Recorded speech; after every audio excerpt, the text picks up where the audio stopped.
I just think if more people's brands, including my own, to be honest, like this is going to be an eye-opening conversation for me as well. Like if more people's brands truly reflected who they are as people, we wouldn't feel the need to change the font every 2 seconds, to change the colouring, to change up how we're talking on camera, to, like X, Y, and Z, because actually you're just being you. And I really love that about what you're teaching. Yeah, that's like mic drop moment there. That is it. That's essentially what I teach, is that when you can feel, you know, if you DIY your brand, you can feel put in a box, you can feel restricted, you can feel like you're getting the shinies when you see someone else's brand who's just had it done. The reason why that's happening is not because it's bad design, not because you're bad at design. It's just because you haven't found that thing that makes it yours yet.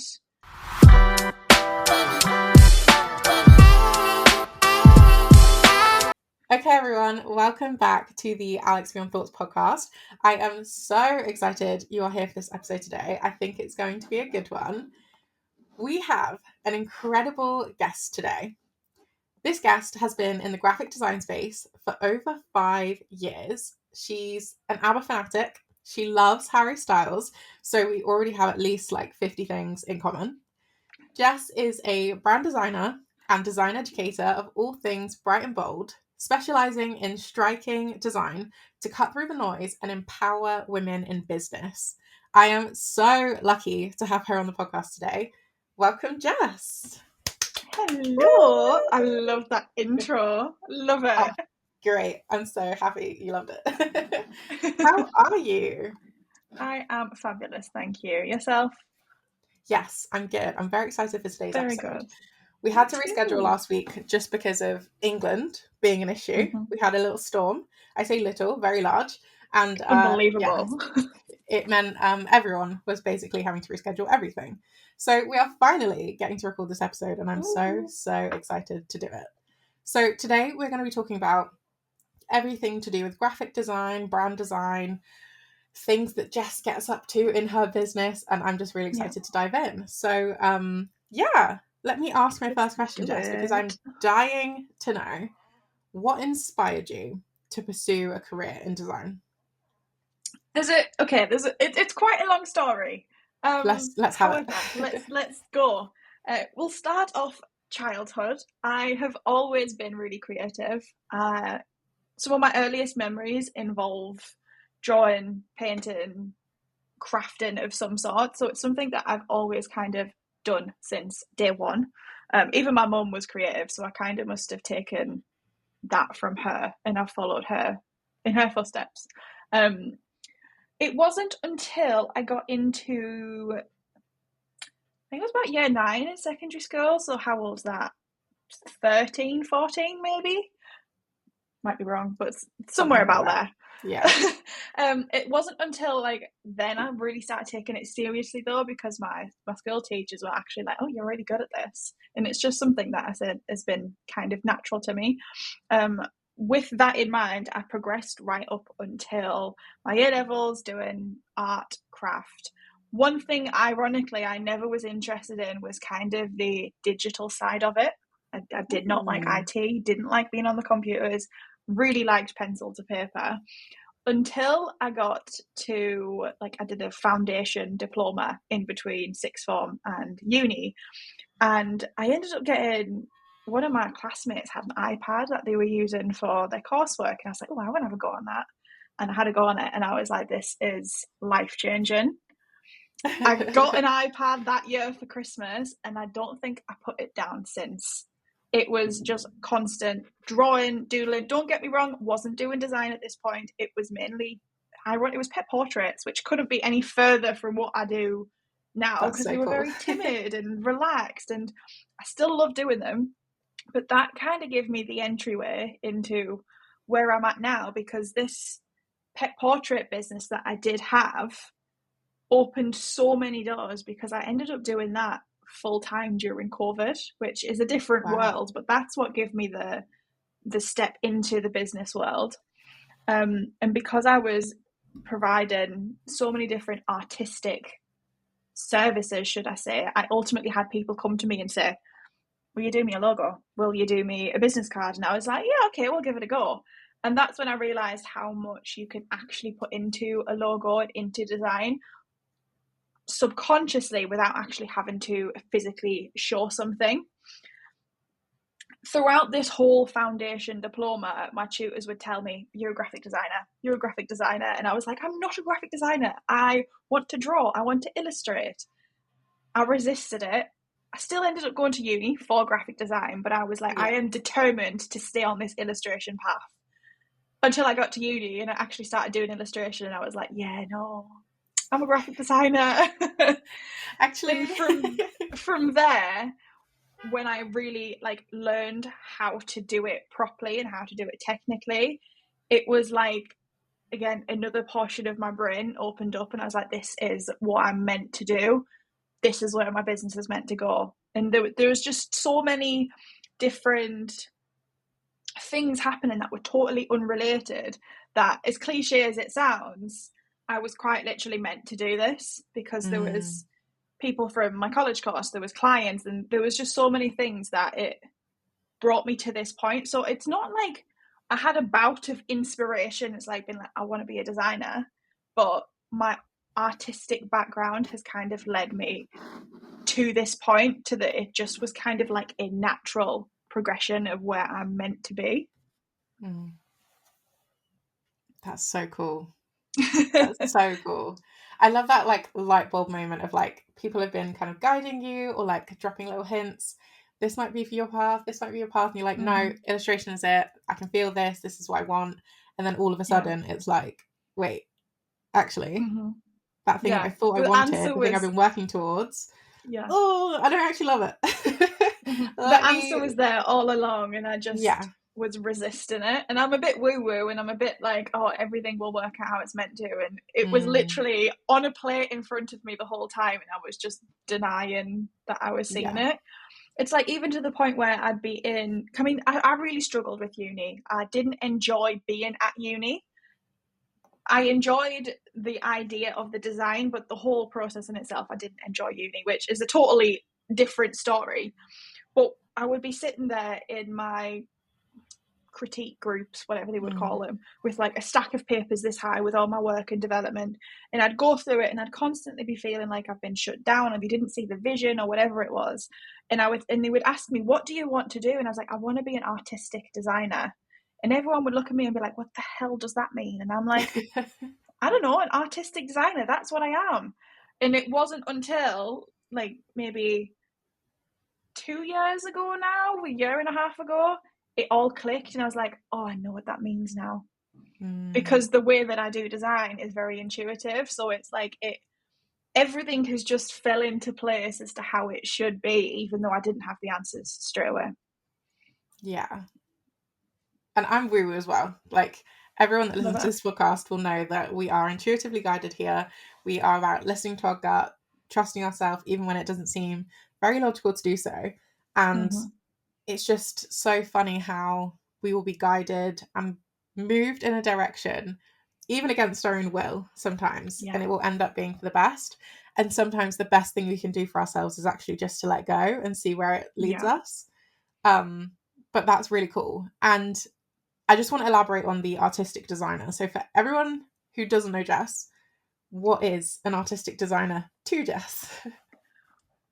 By specific definition, we still haven't got it nailed down.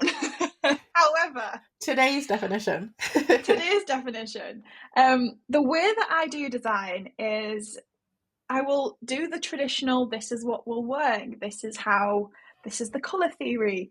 However, I can almost look at their business and just know that this is the direction it needs to go down. I will very much prioritize how you are and what you feel for your business. I'm not going to be like, right, you have to do this because this is the best way. I will really take it so that it kind of comes from within, from yourself, so that the brand is an expansion of you. It's something that you don't have to necessarily step into. Like, my brand is me. It's just an extension of that. And the way that the artisticness comes from, I don't necessarily do it in a very structured way. Yes, I have my processes and I have the structure of how I do my design, my brand designs, but sometimes the decisions that I made aren't necessarily the most logical ones, but they're the ones that make sense for the piece of work that I'm creating. Yeah, I love that.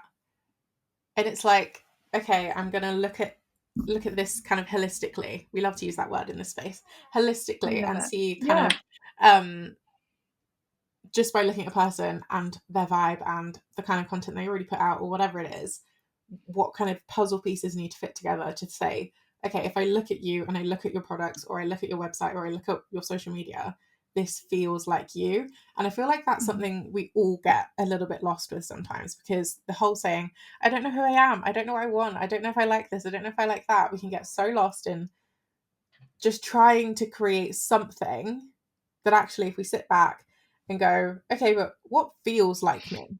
Not what I think should be me, not what I think other people think I look like, not what I think other people think I should be like, what actually just feels like me. And I feel like your brand specifically, which is honestly on brand, it feels like you. Like this is the first time me and Jess have ever had a conversation in person, but I feel like I already know Jess because her brand, everything she stands for, her, like all of her social media really reflect who Jess is. So I already feel like we've got a personal relationship, even though this is the first time we're ever having a full conversation in person.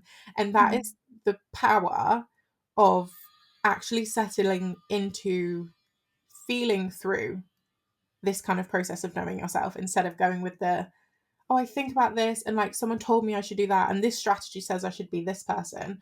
But the people making money are the luxury brands. But also, if you're a Molly May type, you could do this. Block out all the noise and actually just feel into who you are and who you want your brand to represent you as. I think it can feel quite daunting and tricky doing it for yourself, which I totally appreciate. That having someone come in and do it for you as a brand designer is a luxury that sometimes doesn't come straight away in business, which I totally recognize and totally appreciate. And I think when you have to almost sit there and hash it out yourself, even if it is coming from within, it can be a really daunting task. Like for myself, I was not always pink, bold, outspoken. I was like a shell of myself when I first entered this space. My brand was beige. There could not be anything more beige about me. But that's why I started, because ultimately I didn't really know who I was, and it was a whole journey to figure it out. But that's all part of the fun. I think that's all part of having a business as well. You learn so much about yourself. It will be ever evolving. So again, when you have a brand that kind of reflects you in your journey, it's something that you don't necessarily get tired of because it evolves with you. Yeah, I love that. Put that on a t-shirt. It's not something you get tired of because it's you. That's so true as well, because when you try on different phases of yourself or different trends, you do get bored of them. And quite quickly, if we're being honest, especially now when the next thing is always coming around the corner. We've just had like the era of Stanley cups, and now I'm seeing something about like koala cups or something like that. Like if you drink it and you look like a koala. I'm like, is that why they call that? Yeah, apparently it's because you drink them and like the cup goes over your nose so you look like a koala. Which I think is hilarious. But I did like, not know that. Things are just so fast moving now, and you really should never get tired of yourself. Like if you're being your truest, most authentic self and you're a great person, you should really never get tired of yourself. And I just think if more people's brands, including my own, to be honest, like this is going to be an eye-opening conversation for me as well. Like if more people's brands truly reflected who they are as people, we wouldn't feel the need to change the font every 2 seconds, to change the coloring, to change up how we're talking on camera, to like X, Y, and Z, because actually you're just being you. And I really love that about what you're teaching. Yeah. That's like mic drop moment there. That is it. That's essentially what I teach, is that when you can feel, if you DIY your brand, you can feel put in a box, you can feel restricted, you can feel like you're getting the shinies when you see someone else's brand who's just had it done. the reason why that's happening is not because it's bad design, not because you're bad at design. It's just because you haven't found that thing that makes it yours yet. I mean, the day that because when as a brand designer, doing my own brand was the most impossible task. It's so hard doing things for yourself. The day that I figured it out that this was my brand, it was like, and I've been like, I am so obsessed. I mean, you can tell there's pink everywhere you look in my office. Like, I am so madly obsessed with my brand, and that is because it just feels so me. So when you hit that sweet spot, which hopefully working with someone who is a professional and good at doing what they're doing, when they really look at who you are, that's how you're going to be able to get that brand that you are obsessed with. Like, you're not going to want to change your fonts, you're not going to want to change your colors, because it just feels like you. It's right. It's you will get excited about it, but it'll just be kind of like, of course, this is what it is. You'll just know.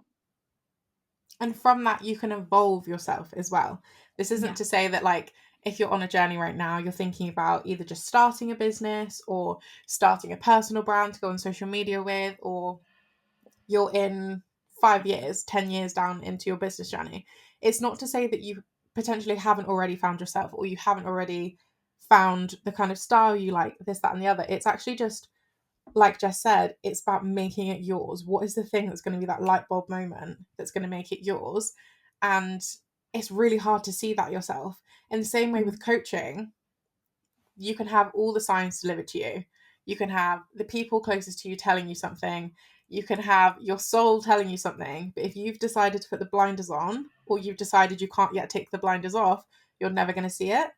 And that's not to say you won't ever.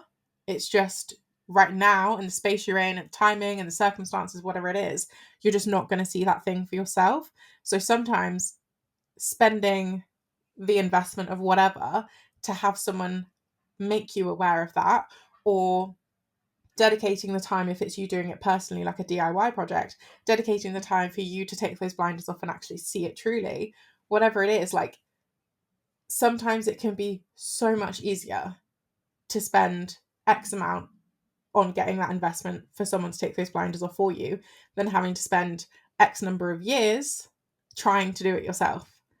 And imagine all of that time you could collapse by just doing that X investment, to have that secure knowledge that someone else is going to help you with this, they're going to deliver it, and actually it's going to change your life.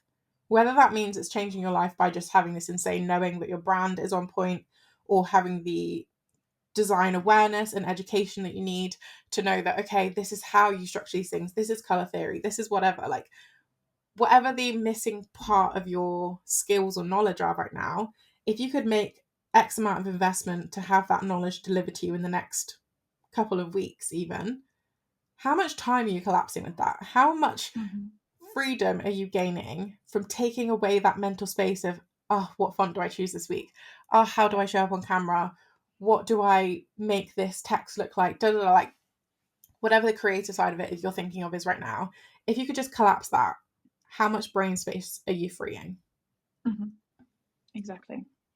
It's so cool. I've been working with a client this week. She's been a long time friend since I started this space. And through that time, I've seen her brand change and evolve multiple times, because it's just how she's done it. And then with this project I've been working on this week, it's for a different business, but everything is kind of led her to this point. And funnily enough, this brand that we've been creating for this new business has kind of been an amalgamation of all of the brands that she's had in the past. It's not that the brand has changed because of the business changed, but everything that she's done has almost been like a puzzle piece.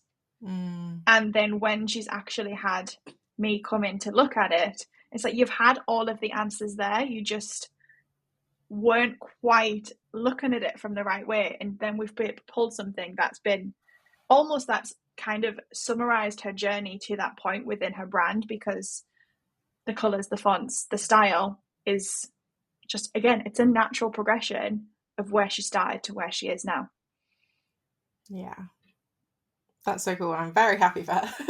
I'm very glad that she has you on her journey, because that is so cool. I just want to get back to your original story quickly and just kind of touch on kind of that pivotal moment, that kind of light bulb moment of when you were kind of decided, okay, I'm doing graphic design. I'm trying illustration. It's not really clicking in the way I thought it was going to click, or I'm not feeling as good as I thought I would. What kind of like feeling, what kind of emotion, what kind of state, I guess, were you in when that pivotal moment happened, when you had to make that decision to change what you thought you wanted to, okay, actually, maybe this is for me now. Maybe graphic design is where I'm going. I want to be an artistic designer. Good, I like this question. So the reason why I didn't go into doing illustration, again, ironically, I love drawing and I love really getting into detail of the drawing that I'm doing. With illustration, you've got to draw it, and then you've got to draw it again, and then you've got to draw it again, and so on and so forth to illustrate the story that you're telling. And I felt so frustrated having to draw the same thing repetitively. I didn't like I loved the style and I loved the different ways I could take it. But by the time, say I was doing a kid's storybook, by the time I was on the third drawing, I was like, I want to start drawing something else. I was feeling really frustrated. It was almost like,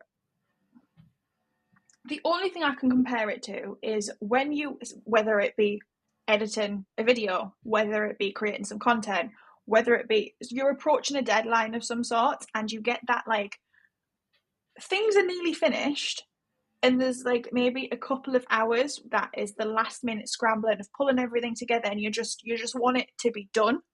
It was that kind of like, I don't want to say anxiety because it's not the right word, but that like that flutter that you would feel, and it was just like pent up energy being like, I'm just so done with this. It was like that, which wasn't because I was rushing to finish the project. It was just that it just something felt disconnected. And it wasn't until then the illustration project that I was doing, I turned it into more design based. I was actually making, I think it was tarot cards, but I was doing them inspired by celebrity icons. So I drew the celebrities, but then had to design them on a tarot card, doing the type, the shape, the printing. And when I did it that way, I was like, oh, this actually, it just felt kind of peaceful. It was just, oh, this is how it's meant to be. This is all I can just, of course, this is how it should have been. Yeah. And it kind of felt like that until I admitted to myself that, okay, I don't want to do illustration. I like the variation. I like not knowing what is coming next. With brand projects, you could hop from a really colourful business to a really luxury business. Whereas with illustration, yes, the styles of illustration can vary, but you are tied to them for so much longer. Whereas I love having the emotional connection to a drawing that I'm doing, but I can't draw that drawing 4, 5, 6 times because I know all the details by then. It's that, yeah, it was that tension, frustration, just almost like angsty energy that I felt until then I admitted that, okay, design is what I want to do. And it was just kind of chill. This is how it should be. And then when someone said artistic designer, because it wasn't me who come up with that, it was my friend. She was like, you're an artistic designer. It was like, mind exploded, totally just went to another planet. That was the moment where I was like, this is it. I just knew. Oh, that's so good. Yeah. Sorry, I'm just processing because that was just so good. I love that. It's so funny, isn't it, how our bodies will tell us something before our minds will. Yeah. And it was alerting to you. And I feel like so many of us can resonate in the fact that whether it's a relationship or a job or a friendship, whatever, our bodies will tell us that something is wrong. We'll feel nauseous, we'll feel anxious, we'll feel stressed out for no reason, we'll get really sad all of a sudden. Whatever it is, our body will be telling us that something is happening. And we are so good now at drowning it out and going on TikTok for 20 minutes, or just saying, oh, like, I've had a stressful day, like, it's just that, or, oh, I haven't drank enough today, I haven't eaten enough today, whatever. We're so good at putting distractions or excuses in places where our body is alerting us to something that's wrong. And it's such a good lesson here right now that actually it's telling you something, and if you only listened and listened well, you probably would find out what it's trying to alert you to. And for you, it was that moment of, okay, I feel like this when I'm doing my illustration and it's not clicking, and I feel tense and I feel this built up energy. And when I do my graphic design, I feel peace. And recognizing the fact that these are the two things your body is telling you, and then having the confidence and the backing and like doubling down with yourself to say, okay, not necessarily a mistake, not necessarily regret, but actually I need to shift my path and I need to do it now because I want that peaceful feeling. I want to enjoy my work now. I want to build a business or whatever around doing something that brings me this peace. And that's just so cool to have. And it's a really great lesson, I think, for others, including yourself, like for the rest of your life. Now you'll probably remember that you need to listen to your body when it's telling you something. I mean, these past few months, totally unrelated to business, I have had, since moving, the most wild few months. Unbelievable. And it really taken a toll on my mental health. But the one consistent throughout all of that is deep down my gut was telling me that something was not right. And it wasn't until I listened, the core of the problem was right in front of me the whole time, and I just was choosing not to listen to it. It's absolutely insane. But we are so instinctive, we're so in tune, even if we don't realize it. It's unbelievable. Yeah. It's just so cool. Our bodies can do insane things. Yeah, it's absolutely incredible. Okay. So we've kind of talked about your transition from illustration to graphic design, sort of in your uni years and things. What kind of made you think, okay, I don't necessarily want to be employed in this. I don't necessarily want to be a graphic designer for other people. I want to build Itsjessicadigital, or I want to build my my portraits, this, that, and the other. Kind of, what was the transition between just being a designer to being an entrepreneur and an educator? So, again, I'll go right back to the beginning because we're starting back in lockdown again. When I realised there was a demand for the services that I was offering, obviously, COVID was not a great time for everyone. However, I am so grateful for what that time taught me. Without that lockdown, I would not be sat here now, and I wholeheartedly believe that. When I realised the freedom that having my own business could have as we were going back to work, I mean, my household was classed as a high-risk household. We were terrified going back to normal. And I ended up quitting my part-time job and solely living off the income that was coming from my pet portraits. Being that kind of awkward stage of life where some people are working full-time, some people are in education, I kind of had a really good taste for freedom, because some days I could be out with my friends while other people were actually at work, and I never had to ask anyone. So that was kind of like the first thing, being as though I know that I want to have my own business. Now, I probably did leave my job a bit prematurely. You know, coming out the back of COVID, it was just kind of like, freedom, let's do what we want. And I did go back into part-time employment at a hairdresser's, which one of my favourite jobs to date, while I was at uni. Now, while I was working this part-time job and while I was at uni, I, again, mental health-wise, was not in a great place. Uni made me feel like I was absolutely tiny because I had this artistic background compared to all of the other kids. I mean, I was a year older than most people on my course as well, because I did like a gap year essentially, because I almost went into fashion, which in another world could be crazy. All of these other kids on the course, I say kids like I'm ancient, they were all like already designers. Mm. They knew all of the fancy words. They knew all of the technical bits. They had a background there because they had studied design specifically. So when I got in and I was like fish out of water with me and my other friend who ended up leaving the course for very similar reasons, I just, the whole process of it, no matter what I said, it felt as though it was wrong. Now, that just could have been their way of teaching, but for me, it just kind of made me shut down. And when I was at uni, the more that they were kind of like, that doesn't work, the more I was kind of like, no, it will work. I will make sure it does. So then when I would tell people that I work part-time in a hairdresser's, but I also have my own business, they kind of look at me like, what are you doing? Why are you not just living in Newcastle with all of us, going out on the lash every night? I'm like, it's just not what I want to do. People just did not get it. So the more people were like, you'll never get a job outside of this in an agency when you're not doing X, Y, and Z process that we've taught you, it was like, I will, watch me. So that, again, another kind of kick up the backside to be like, you're going to make it work, because kind of just want to sit there and go, look at me now. From leaving uni, I was just so close to graduating. I was so ready to just throw my hands up and say, I'm done. I'm leaving. I'm walking out. I'm not graduating. So the fact that I even graduated was a massive achievement in itself. Knowing that I was walking across that stage to receive my degree and that I never had to see any of these people ever again, it was like, I'm doing this. I'm going to make it work. And it was like a driving factor to be like, right, this is going to work.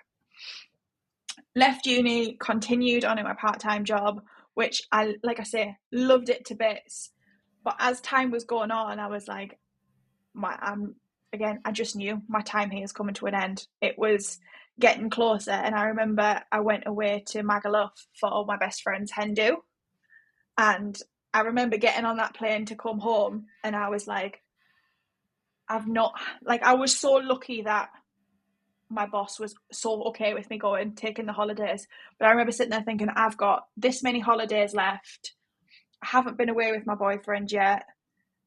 I was able to sit in the sun and just kind of be on my stories or chatting to clients. It's like, I want to do this all the time.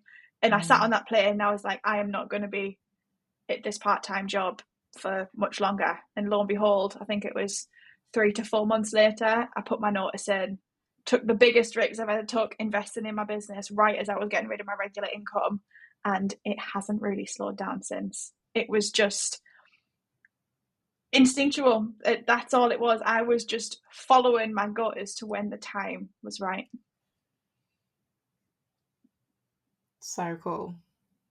It really resonates with me, I think, in so many entrepreneurs' journeys that I've heard, and I've kind of done podcast episodes with, interviewed people. We all have this one kind of underlying trait of, yeah, but fuck you, it's gonna work. Yeah. Because I'm the person you're talking to. I'm gonna make it work. And it doesn't matter what industry it is, what kind of business it is, how long or short someone has been in this kind of game for, whatever, being an entrepreneur. We all have that underlying trait of, okay, I hear you. I understand what you're saying to me. You're all telling me it's not going to work. Fuck you, I'm going to make it. And it's just so endearing to me, actually, that we can all have that kind of moment and directly point to it and say, these people, this person, this situation, these circumstances told me I couldn't, and I'm going to show you. It doesn't matter that it's from a place of spite, or it's a place of excitement, or it's a place of anger. Whatever it is, we all just have this kind of, yeah, but I'm going to do it. Full self-belief, full confidence, full trust, intuition, whether we know it or not. It's just there. It's within us, and it's something that we have to do.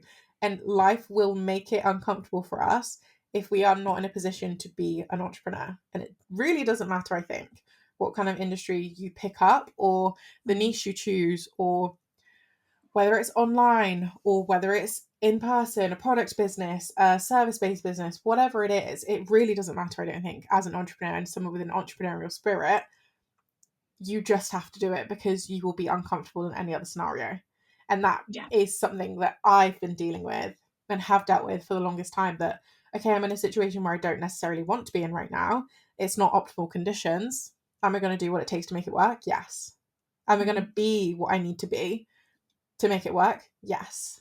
And I can really hear that throughout your whole story of just like, these people were telling me this. My brain was telling me this. The circumstances were telling me this. I thought I wanted this. And actually, fuck it all. Let's blow it up. Let's do it anyway. See where we get to. And you are always rewarded, I think, when you have that kind of belief and trust in yourself. You might get corrected and the universe might tell you, no, this is not the right one. You might have been corrected with your pet portrait business or another business or whatever. It could correct you and say, you're on the right path, but not this one, not yet. Yeah. But you will get there in the end. And I fully believe that for every person with an entrepreneur spirit. Me too, 1000%, that whatever you set out to do, whether it is the thing or not the thing, it's going to put you on the path to find the thing. I just think it's incredible how, again, as a business owner, as an entrepreneur, like everyone in this space, how we like you say, we all have that common, I'm going to make it work no matter what. And whether it's a generational thing, whether it's a mindset thing, like whatever it is, the fact that all of us can, yes, not to say that it hasn't, like mindset wise, there hasn't been setbacks, whatever it is, but the fact that all of us can stand here and us against the world, essentially, to be like, no, we are going to do it. And to do it so early on in the kind of lifespan of the online business, we are like, what the pioneers almost, like we are the ones doing the unknown. So to even go into it with that much uncertainty as to what this is actually going to look like in a few years' time is just so, I think it's so inspiring when you actually take a step back and look at what we're all achieving by just even stepping foot into this industry, not actually having to be successful in it, etc. It's just taking that leap, isn't it?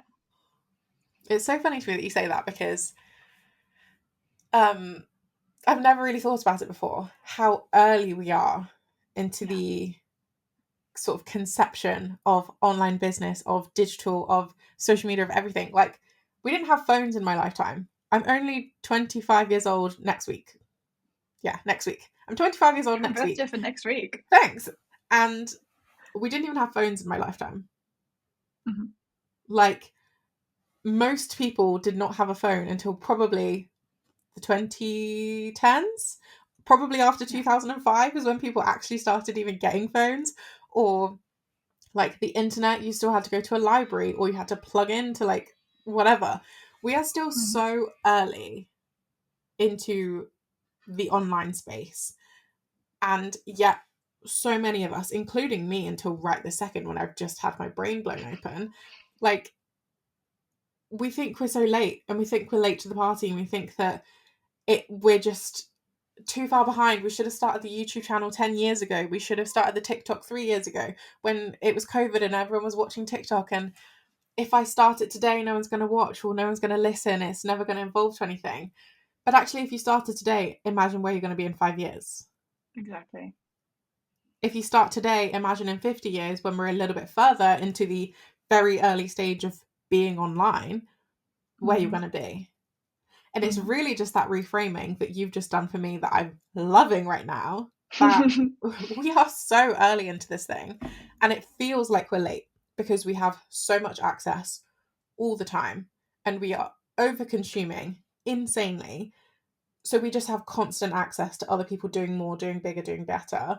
So it feels like we're late to the party, when actually the party's really only just started. In fact, most people haven't shown up yet. Pre-drinks. Literally. We might not even be at pre-drinks. We might be in the getting ready stage. And that's just so cool. So that is a real like call out if you're someone who is thinking of starting something, but you feel like you're late, you feel like your industry is saturated, you feel like there's enough people talking about the same thing and you shouldn't be the one adding to it. Actually, your voice matters. You are unique. You are one of the first people. You are a pioneer into this space. Because yes, there might be 1,000 other people online doing it, but guess what? There's like nearly 10 billion people on the planet, maybe. It's actually okay. Start the thing. Yeah. So something that I was saying to my mum the other day, which this does have a point, I will get there eventually, is the way that technology is advancing now. It's like, how long has it taken for the internet and AI to get to the point that it has? It's still really early days, but it is so advanced. Going forward, I think it was something, don't hold me to this because this probably won't be spot on correct, but the way that the conversation that we were having is, obviously we can log on a laptop now and figure it out how to use it relatively quick, I reckon. Whereas if I put my mum in front of my Mac, she would probably take a few hours to work her way around it. The amount of time that it's taken for our generation to pick up on things, to get started in doing this, feels like a long time. But as time and technology is moving along, it's something like in 11 days, technology, the internet, AI, whatever it is, will advance what could have been something like 7 years previously. Now, that thought could be really daunting, but equally, say you start now, and then when 2050 comes, you can quite literally collapse time, because the way that technology is going to have an impact in the future to younger generations is going to be absolutely incredible, because by doing this, by getting started early per se, you are going to be here when everything is getting rolled out. You are going to be here when the newest thing comes, and you're going to be keeping on top of, everything that's happening in the online space, so that when technology is 7 years advanced in just 11 days, think of how much you could do in that time, just because of the way that things are moving. It's absolutely crazy. Yeah, for sure. I'll have to see if I can find that statistic, because it was mind-blowing. Yeah, that's insane. And it's very, it's really going to reframe, I think, for a lot of people, the excuses they've got for themselves right now. And I say excuses with love, because we all need things to tell ourselves to feel better about things. But sometimes you do have to have a call out of but if you did start, and you should, these are the realities that are going to be happening for you. Yeah, and I just love that. And I think if you have been on the fence about starting something, talking on your stories, filming the YouTube video, doing the podcast, asking the person to come on your podcast, whatever, there really is a lack of viable reasons now for why you shouldn't or can't do something. If it's time, okay, cool. Think about the people 40 years ago who had to literally go through a phone book and individually dial numbers and call people cold calling to make one sale. You could write an AI script, set it up on whatever those instant reply app things are, whatever, and start immediately cold DMing people. Is it a great strategy? No. Is it going to get you further than never even opening an Instagram account? Sure. Exactly. There are so many things available to us now. There are so many design tools. I'm sure you are probably utilizing AI design tools all the time, because why wouldn't you? You need to start adopting this. And the amount of excuses we use now to say, well, we don't have time for things, or we can't, or we don't have the knowledge, or you don't need the knowledge anymore. That is essentially what we are having to learn. You don't actually need the knowledge anymore, because the AI is going to have the knowledge for you. These tools are going to have the knowledge for you. You just have to know how to input to get the result you want. Yeah. So,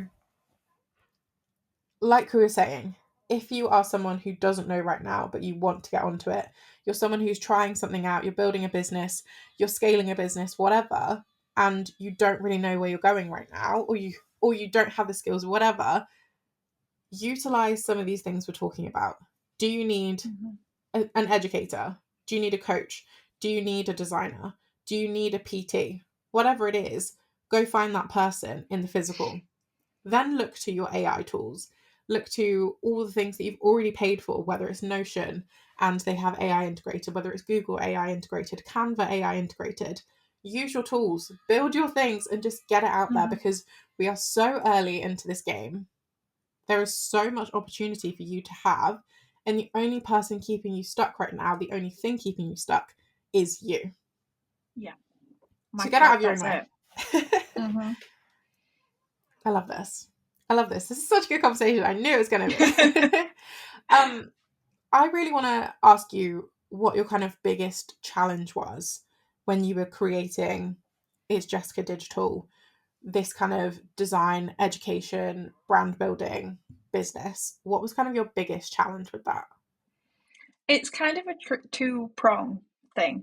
So one of them was basically what you just said. I was getting in my own way. The time of creating this business, like I say, I was a shell of myself. I was not the vibrant person that I am now. When I started doing my branding, I was like, I want to dye my hair in the future, but I don't want my hair to clash with my brand. So I did a beige brand thinking that was the way forward.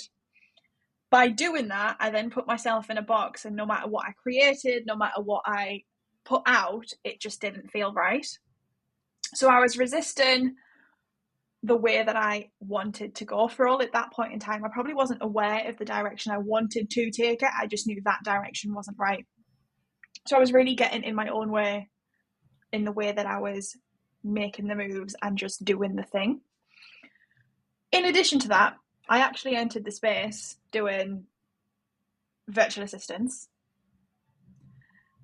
Within this virtual assistants business, the only services I ever sold was design. I had many of other things on my plate that I could offer. People only wanted the design. So what did I do? I stopped doing design. Why? I don't know. I ended up separating the account. So I had a design account and then I had a virtual assistant account. And I was like, this is going to be easier. It was not easier. I got in the way of myself. I made it harder. From that moment of the VA, I went through being a social media manager because I realized, I like doing social media, and I was good at it at the time. Fell off the bandwagon now. But at this point, the one thing that I was consistently selling was the design services. And then the time came where, and I feel like it's a thing that everyone experiences very early on in business, but I was taking on people's opinions like it was Bible truth. Someone would say something to me and I was like, okay, they must be right, so we'll try that. And it's only been more recently that I've realized that I almost fell victim to someone just trying to sell me into a program, which one of my pet hates in the spaces. But I was told by a coach that I should be a coach who taught coaches how to be coaches. And I was like, oh, she's so right. She's so right. Now, there was some truth in the fact that I enjoy teaching because I've gone back to it. But I then threw everything out the window again to be a coach when I didn't want to be a coach. I liked the doing. So again, I wasn't listening to what I really felt like was for me. And then it wasn't until, like I say, my last year of uni, the hairdresser that I worked in was meant to dye my hair baby pink, didn't work, had to go bright pink. And it was like, this is the person I've always meant to be. I quite literally said, F the lot of it, I'm doing it how I want to do it. Started doing solely design, started doing everything the most neon shade I could possibly find it to be. And it was like, this is it. It all comes back to that. I was getting in my own way. And until I realized none of it matters, that's when it started to snowball. Oh, I'm cheesing because I love that so much. It's so cool. And like the dyeing the hair and it was like bright pink. Oh, click. Love that. I love that so much because I feel like, and I'm not saying if you dye your hair pink, you're the bravest person in the world and no one is ever going to be, no one is ever going to be braver than you. Like, that is incredible. And that is your peak moment where you're like, no, I have to be me now. This was meant to happen. Me being bright pink in the hair, neon, whatever in all of my brand, that is me. That is so perfect and that is so you. It doesn't mean someone sat here listening has to take it on, like you said, that person thought you should be a coach for coaches. That doesn't mean if you're sat here listening to this that you need to go dye your hair pink and no. put neon colours on everything. But whatever this symbolises for you, go do that thing. The worst that can happen is that it's just not for you. Like, the worst that can happen is it's just not for you. And I'm not saying, like, you need to dye your hair a colour or, like, you need to change a font or whatever. Like, that's not the point. Whenever you are symbolising this, this is the moment, whatever you think that's going to be for you, starting the brand, breaking up with the boyfriend, asking the person out on a date, whatever that thing is, just go try it. Because the worst case scenario is really that you're going to find out. Literally fuck around and find out. Because we sit in so much paralysis, and you could have very easily sat in paralysis of, okay, well, the VA thing's kind of working, but the design thing's also kind of working, but this person thinks I should be a coach, so I'm going to try it. And you could have sat in this space for 2 years and just kept trying to juggle 3 different personas, 3 different businesses, and said, well, like, it's working a bit, so I'll just keep making it work a bit. But actually you said, fuck that. I'm doing this instead. I'm going to go all in on this thing that just feels right. And look how it's worked out. More people need to be that brave. And it's not the fact that you dyed your hair pink, you chose the neon colours, you decided to ignore that person's advice. It's the fact that you backed yourself and you had the trust in yourself to know, okay, I've made this decision. I'm choosing graphic design. I'm choosing my artistic design career. I'm choosing Itsjessicadigital. But if it's wrong, cool. On to the next thing. Nothing's going to kill me here. Yeah, and I love exactly. That. I love it's that. Oh my god, what was I going to say? Oh, it's totally gone out of my head. That is so frustrating. I could try and try to remember. It was saying, fuck it, I'm going to do it anyway. What else were we saying? Oh, it's going out of my head now too. It's totally gone. That's okay. But yeah, love that. I love that. Sure, it was great. we can run it back if it pops up for you again. But I want to give like a little bit of a juicy tip to the listeners. So how do you kind of define brand? We maybe should have started with this, considering we've talked about brand a lot up until now. But how do you define brand beyond just the kind of visual elements? So we've talked about the neon colours, we've talked about the font and things like that. That is a lot of the visual elements of brand. How do you kind of define it beyond that? So it's probably worth to mention that obviously we have like a business brand, which is the brand that you visually show up with, like you say, your colours, your fonts, etc. You then have a personal brand, which I feel like has got a little bit muddy in the online space as to what a personal brand actually is.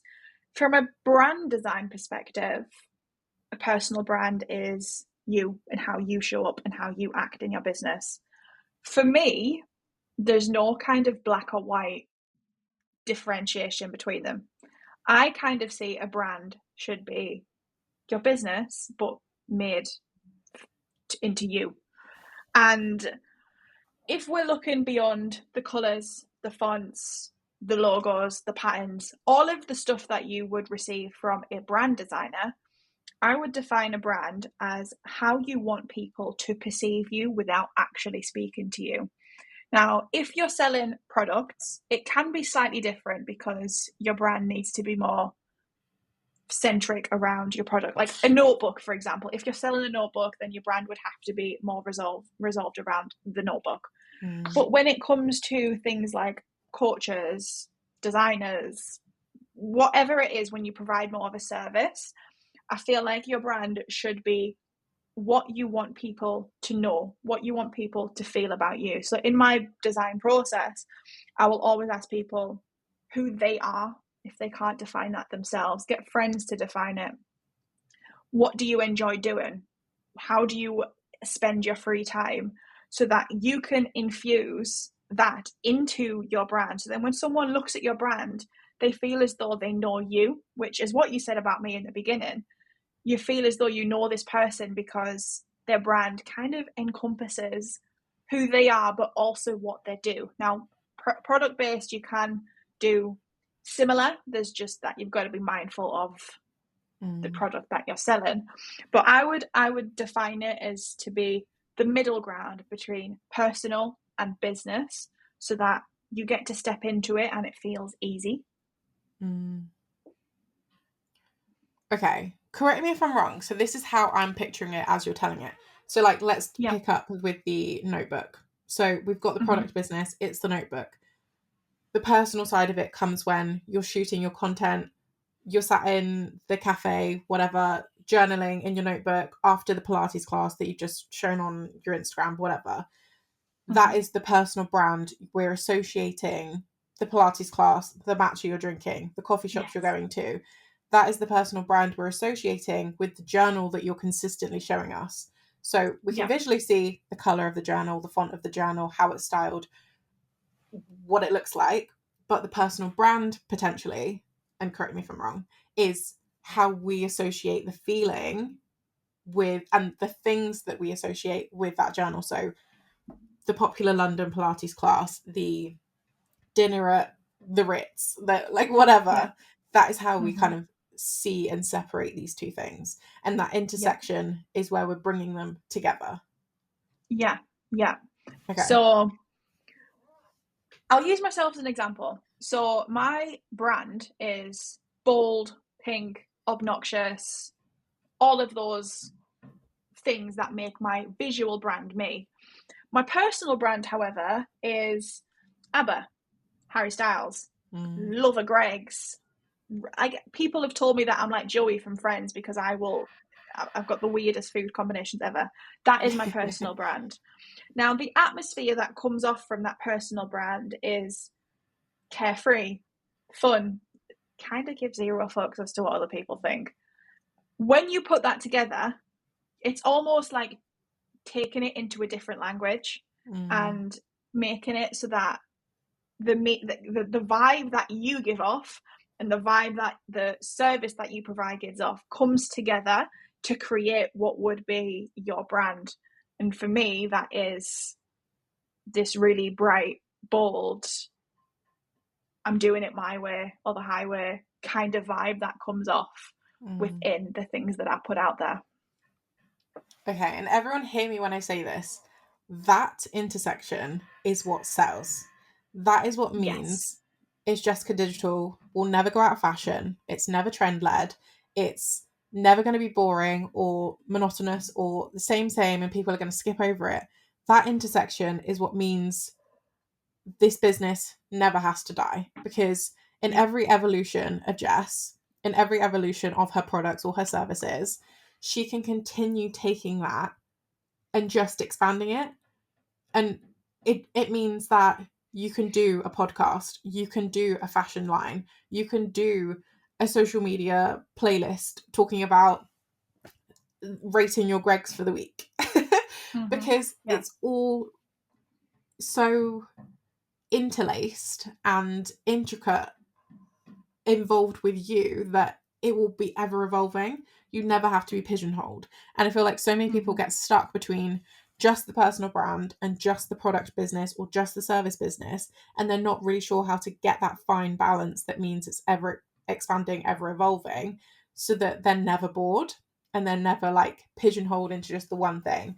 And that, I really love the way you put that. And I think it's just going to be an eye-opener for so many people that, oh, like, this is where the fun middle gets to be.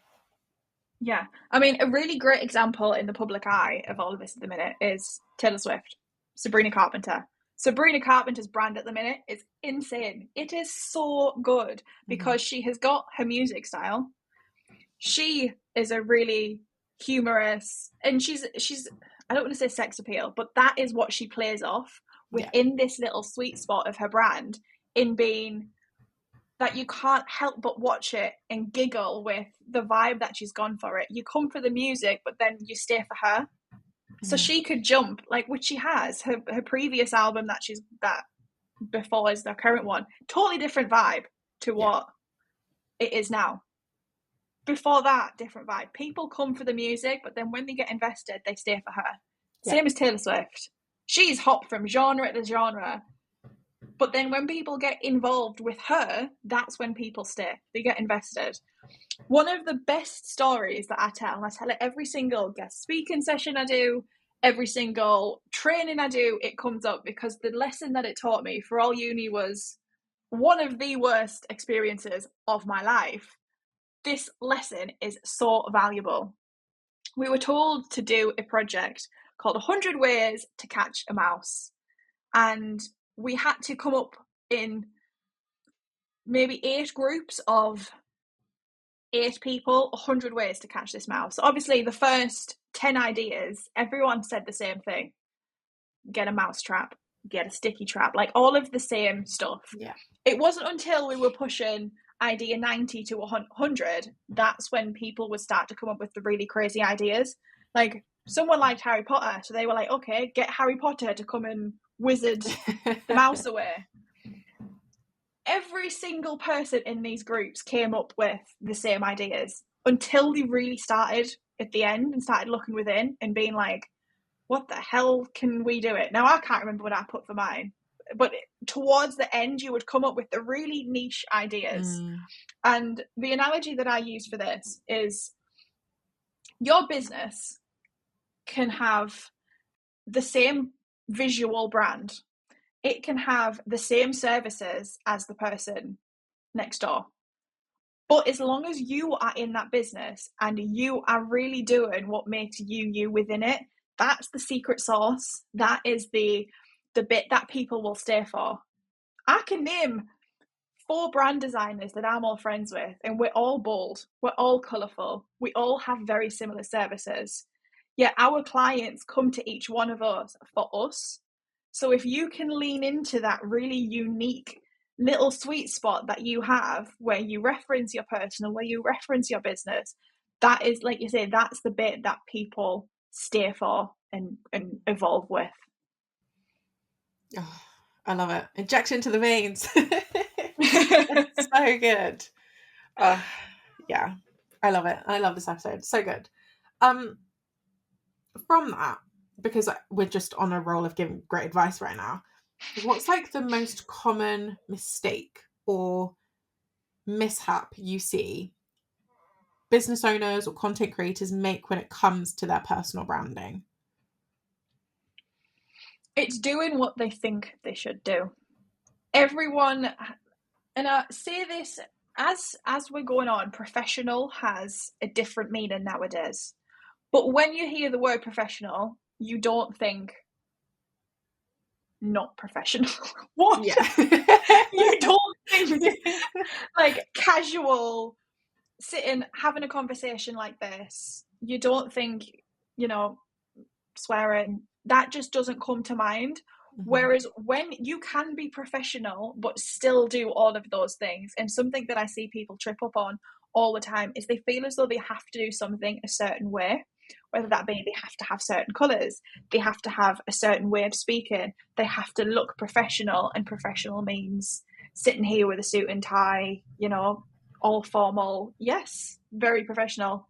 And it's not the case at all. Times have changed so much that professional now means a totally different thing. I wish there was another word for it that didn't have the kind of stereotypes that the word professional does.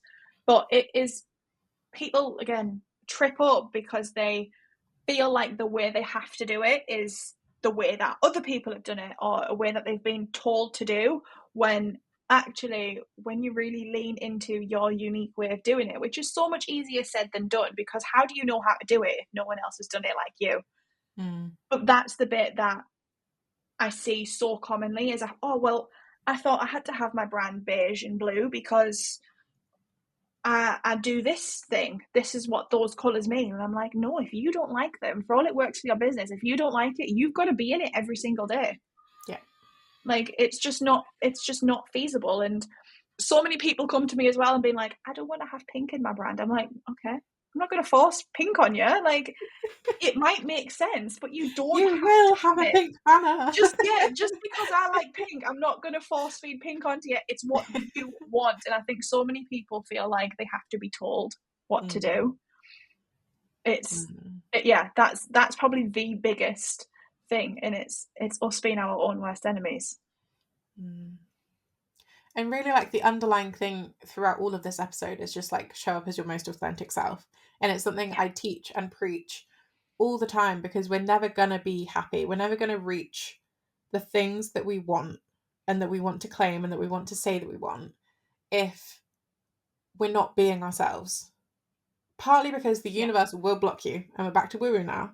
The universe will say, I don't recognize you because you're not who you are supposed to be, so I cannot deliver you what you need because you are not being the person who needs this thing or wants this thing or deserves this thing. So if you're not being your authentic self, no, what you are calling out for is not going to be delivered to you.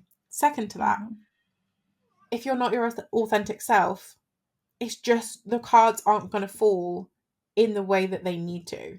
Yes, you're going to eventually get there, because I truly believe that everyone will. Just the timeline is going to look very different. And if you are proactive in finding it out and working it out, the cards are going to fall much faster than if you are someone with the blinders on, if you're inauthentic, if you are hiding from yourself, if you're listening to everyone but yourself, but your body. No, of course, the cards aren't going to fall in the way that they need to. So throughout this whole episode, we've just been talking again and again in different angles and ways about being authentic. And it's one of my core messages to everyone that will listen to me. I beg you, just start living as the person you are, not who you think you should be, not who you think you're meant to be, not who other people think you should be. Just actually who you are, and start showing up as that. And if people change, or people have opinions, or you don't necessarily like that version, cool. Guess what? You can change it again. You can shift it again, because the circumstances we were all in COVID and in lockdown, crying our eyes out because we missed our boyfriends, or we missed the book club, or we wanted to go back to uni, that circumstance and that person we were then is not the person we are now. And again, in 5 years' time, we're not going to be that person. So, like, we're still authentically us. It's just a different variation. So if the variation of you right now doesn't feel like your most authentic self, even though you feel like you're showing up as it, just hang on. Keep showing up as your authentic self. Keep showing up as the person you know you are, because it is gonna come. That light bulb moment, like it happened for Jess when the pink hair came on and she was like, that's it, let's go, baby. That is going to come for you. But that's not to say that Jess wasn't completely authentic to herself before that. It's just, it wasn't 100% yet. It's loading, it's buffering, it's coming. No, and I keep coming back to this moment. I mean, the way that I express this is by, relating to my own journey and my own story, and like buying this like first house, like I say, the journey to get to this point to today, from the day we got the keys, has not been straightforward in the slightest. We've had so many things come up, which has been the hardest few months I've probably had to date. And one of the main things was that I was feeling is, how can I continue to show up when I don't want to do anything? The stuff that was going on had such an impact on my energy.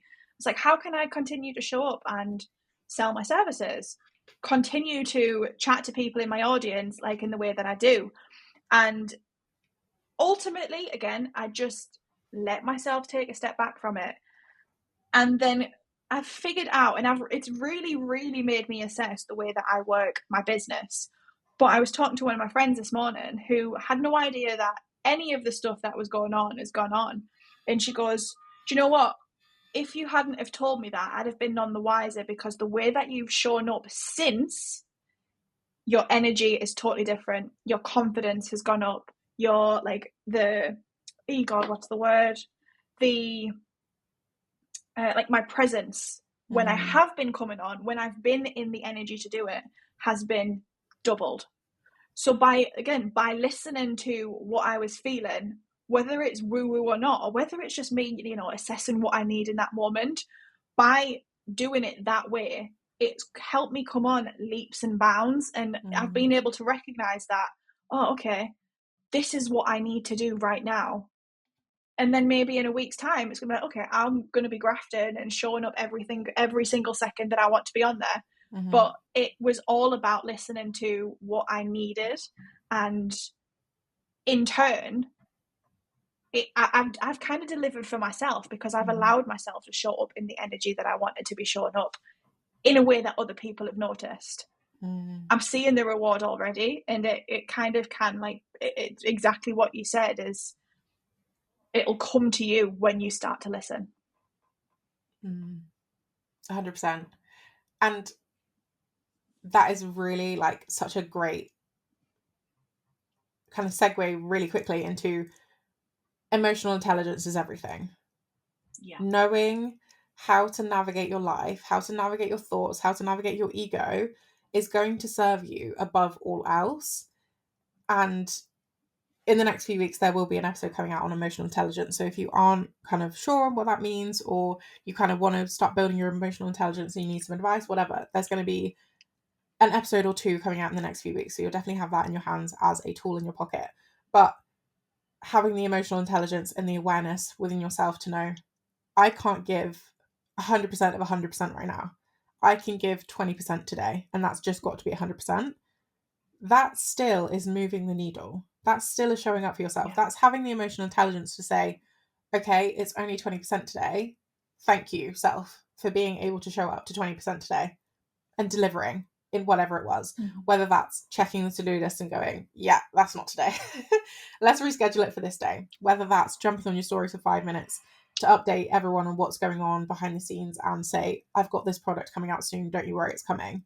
Whether it's just simply opening the door to the parcels you've got coming for your new house and going back to the sofa that day. Like, whatever it is, having the emotional intelligence with yourself to recognize that and deliver what you need in the moment, knowing 20% today, but that means in 2 weeks I'll be back to 100%.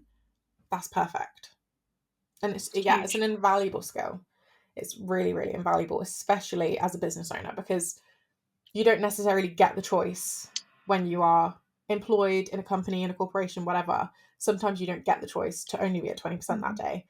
But it's really important still to recognize where your levels are at and shift and alter whatever you need to in order to be able to show up as best you can every day. That's one of the things that aside from, there's no glass ceiling working for myself. There is I've got so much time, so much freedom. But one of the things that I repeatedly come back to is the fact that it has taught me to think the way that I think with, that emotional intelligence like you're on about. It's even something that when I do like my gratitude journaling, that is something that almost on a daily basis, I am so thankful for the way that my brain works, for the way that I digest the information, for the way that I can give myself that grace period when I need it. It is so, so powerful. And I think if outside of business, I could tell anyone anything, it would be to be able to regulate themselves like that. It's life-changing, because you really do give yourself the space and the understanding that you need with it. Yeah. Oh, self-regulation, emotional regulation, that is my jam. I love it. But yeah, it's a topic I could go on about forever, to be honest, so we'd need a whole other episode to talk about this. But yeah, I love this, and I think this is like a really good place to sort of start collecting together this episode and sort of finalizing our thoughts. But I really wanted to mention whatever you've got going on for you right now. So like, what's next for you? Have you got any projects coming up? Have you got any goals you're excited about? Like, what's happening in Jess's world? So with what I've just said in mind, the most crazy few months that I've had, the next step for me in terms of goals and achievements is the team is going to be growing, which is incredible considering I didn't even think I'd be sat in my own office the beginning of this year. So in terms of that's what's happening in my world. There's going to be a lot of new things coming because of this. But one thing that I'm really, really excited about is my most recent kind of shift into design education. Now, because of the way that I felt during uni, the way that I felt so small while not having an understanding in design, I can wholeheartedly relate to people who come into business and feel so lost and frustrated trying to create content, trying to create products, when design is just something that doesn't come naturally to them. So which is why I've created my most recent offer, which is Make Your Mark the membership. And within this, I give people resources. There's a monthly training, there is like opportunities to have conversations so that you can understand design without becoming a full-on designer, to get you by day to day and make your mark with design without having to learn all of the technical bits. And this is going to be the direction that we're going to be heading in over the next few months, I imagine, as well. So we've still got all of the brand design and everything that you want as kind of done for you, but I really am leaning into helping people so that they can feel confident in their business, because they are putting their best foot forward when they're going and posting all of the amazing things that they're doing. Oh, so cool. I love that. And if there's a link, I will drop it in the podcast description so that you can get your hands on this membership, because it truly sounds incredible and like something all of us need to be in, to be honest. I love that. So we have Make Your Mark the membership. Yeah, Make Your Mark? No. Yeah, Make Your Mark. And you have a new team member coming on, which is so exciting. I love that for you. And I'm very excited to see everything that gets delivered as a result of that, because I know for a lot of people, having an extra pair of hands when you're a solo entrepreneur is insanely valuable. It frees up a lot of mental and workspace. So I'm very excited to see what's coming out of your world as a result of that. That's so exciting. Is there anything else you wanted to talk to us about?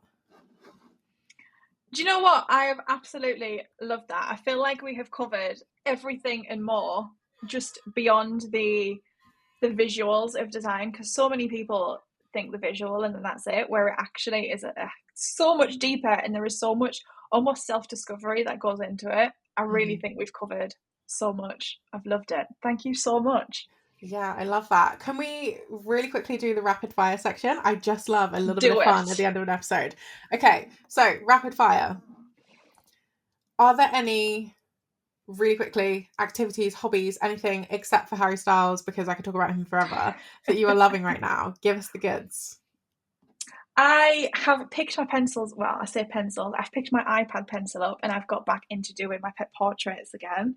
Wow. Other than that, my life is currently consumed by DIY. So I'm trying my hand at DIY. It's not going great, but it's going. So if any of our business baddies in the ABC community have any tips for DIYing, house renovations, projects, please hit Jess up. It'll be very useful. Okay, so rapid fire. What's the most used app on your phone right now? That's probably TikTok. TikTok, yeah. All of us hiding behind. Love that. Yeah. Coffee or tea? Coffee. 1000%. Hot or cold coffee? Hot. Oh, hot has to be. Morning person or night owl? Permanently exhausted pigeon. Neither. I love that. That's going to be my new bio. Permanently exhausted pigeon. I love that. What is your favourite design tool or software? Oh, I'm going to get shouted at by so many designers for saying this, but Canva. I love it. It's so accessible. I don't use it for proper projects, but it's so accessible. Love it. Yeah, love it. If you could design a brand for any person, past or present, who would it be? Harry Styles. Yeah. How much fun would that be? That'd be so cool. I love that. Maybe I do it as a passion project. Oh yeah, just do a portfolio and send it to me. Like, don't you worry, I've got you. So good. Well, Jess, I am so grateful to you for coming on this episode of the Alex Beyond Thoughts podcast. We have delivered so much juice today. I said at the start it was going to be a great episode. I could feel it in my bones, and it really was. So thank you so much for coming on. I really appreciate you. I know everyone that's listening is going to really appreciate this episode. So yeah, thank you. Thank you. I absolutely loved that. Amazing. So where can we find you? Because I know people are going to be running over to you. So I am on Instagram and Pinterest. I was on TikTok, but I scroll too much, so I took myself off there. You can find me at Itsjessicadigital across everything in my website, www.itsjessicadigital.com. Amazing. Well, thank you so much. And yeah, everyone, I just know you have loved this episode just as much as I have loved it. Please go find Jess at all of her things. Get yourself into Make Your Mark membership because it sounds incredible. I will leave you here. Like I said, we've got an episode on emotional intelligence coming up. We've got so many different episodes coming up on very different topics. So make sure you are subscribing if you are on YouTube. Make sure you are following if you're on Spotify or Apple. And yeah, I will see you in the next episode of the Alex Beyond Thoughts podcast. Bye, guys.